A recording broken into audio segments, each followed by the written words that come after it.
Is FATF going to punish India? क्या India को भी ग्रे लिस्ट में डाला जाएगा? आज हम इसी बारे में बात करने वाले हैं कि क्या है ये पूरी सिचुएशन और क्यों FATF के रडार में इंडिया आ चुका है। FATF financial action task force 1989 में बनी थी।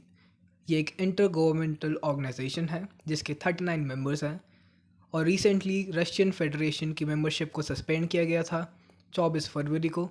इसको स्टार्टिंग में बनाया गया था टू कंट्रोल मनी लॉन्ड्रिंग।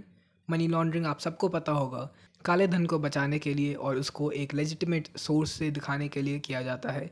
इसके अंदर प्लेसमेंट, लेयरिंग और इंटीग्रेशन करके स्टेप्स होते हैं। पहला स्टेप होता है प्लेसमेंट। इसमें काले धन को फाइनेंशियल इंस्टीट्यूट में, फाइनेंशियल सिस्टम में डाला जाता है। लेयरिंग में बहुत सारी ट्रांजैक्शंस की जाती है ताकि इस फंड के जो ओरिजिनल सोर्स है उसके बारे में पता ना चल सके। इंटीग्रेशन में काले धन को फाइनली लेयरिंग के बाद एक लीगल सोर्स की तरह, लीगल मनी की तरह यूज़ किया जाता है। मनी लॉन्ड्रिंग के बाद FATF का बाद में जाके जो ऑब्जेक्टिव था वो चेंज हुआ और वो एक टेररिज्म को काउंटर करने के लिए ऑर्गेनाइजेशन बन गई। FATF में दो लिस्ट होती है, एक होती है ग्रे लिस्ट और एक होती है ब्लैक लिस्ट। ग्रे लिस्ट में आप सबको पता होगा कि पाकिस्तान भी एक टाइम पे था, पर पिछले साल ही पाकिस्तान को ग्रे लिस्ट से हटा दिया गया। तो जानते हैं कि कंट्रीज़ को ग्रे लिस्ट और ब्लैक लिस्ट में क्यों डाला जाता है। कंट्रीज़ को ग्रे लिस्ट में डाला जाता है जब पता चलता है that they are involve in money laundering and terrorism को फंड कर रही है और उनकी कंट्री में एक्टिविटीज़ चल रही हैं टू फंड द टेररिज्म, और वो भी ओपनली। ग्रे लिस्ट वाली कंट्रीज़ जब इसके बाद भी नहीं सुधरती है and they continue to fund terrorism, तब उनको ब्लैक लिस्ट में डाला जाता है।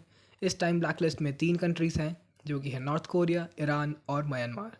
ग्रे लिस्ट वाली कंट्रीज़ को जो इंटरनेशनल इंस्टीट्यूशंस हैं लाइक IMF, वर्ल्ड बैंक, ये लोग आसानी से लोन नहीं देते हैं और अगर देते भी हैं तो फिर काफ़ी हाई रेट ऑफ इंटरेस्ट होता है।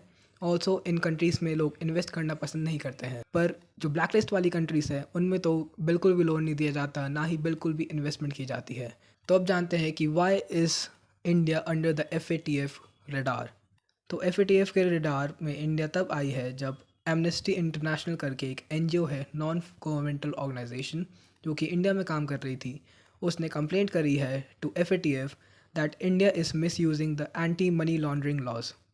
उनका कहना है कि इंडिया ने जो FATF की गाइडलाइंस थी on money laundering and terrorism funding, India ने उन गाइडलाइंस को ऐसे यूज़ करा है so as to make it difficult for the NGOs to get foreign funding. इसके लिए NGOs का कहना है कि वो लोग फ्रीली वर्क नहीं कर पा रहे। तो जानते हैं कि इंडिया ने ऐसा स्टेप क्यों लिया था। इंडिया ने ऐसा स्टेप इसलिए लिया है क्योंकि काफ़ी बार जो ये NGOs होती हैं वो नेशनल इंटरेस्ट को मैनिपुलेट करने का ट्राई करती हैं। काफ़ी सारी NGOs है जो कि लेजिटिमेट है और सही में सोशल वर्क कर रही है, पर काफ़ी सारी ऐसी भी NGOs है जो कि फॉरेन फंडिंग लेती है और इंडिया में रहकर ही इंडिया के अगेंस्ट काम करती है। फॉर एग्ज़ाम्पल, अगर कहीं पे एक हाईवे बनना है या फिर डैम बनना है तो ये NGOs उस जगह पे इन्वायरमेंटल प्रोटेक्शन, ट्रीज़ की प्रोटेक्शन, ऐसे इश्यूज रेज़ करेगी ताकि जो इंफ्रास्ट्रक्चर डेवलपमेंट होनी है वो ना हो सके। तो ऐसे करके काफ़ी सारे एग्जांपल्स हैं जिसमें ये लोग ट्राई करते हैं to manipulate the national interest और इंडिया को इससे काफ़ी नुकसान होता है।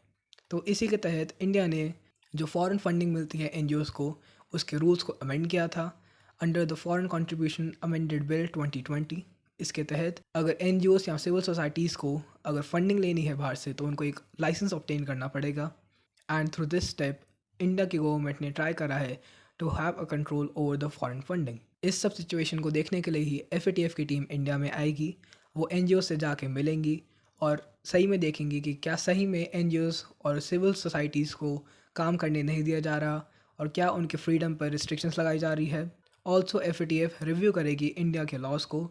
इंडिया में आने के बाद ही और रिव्यू के बाद ही FATF अपना जजमेंट बताएगी क्या सही में इंडिया ने ऐसे लॉस ला रखे हैं जो कि रिस्ट्रिक्टिव हैं और NGOs को सही से काम करने नहीं दे रहे। ऑल्सो ये सब जो हो रहा है वो 2024 में जो इंडिया में इलेक्शंस होने वाले हैं उससे ठीक पहले हो रहा है।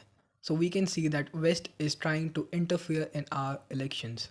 कुछ टाइम पहले ही जॉर्ज सोरोस ने भी, जो कि एक बिलियनियर है, उसने एंटी इंडिया कैंपेन लॉन्च करा था और उनको फंड करा था। ठीक उसी तरह अभी भी FATF इंडिया में आने वाली है ठीक 2024 के इलेक्शन से पहले।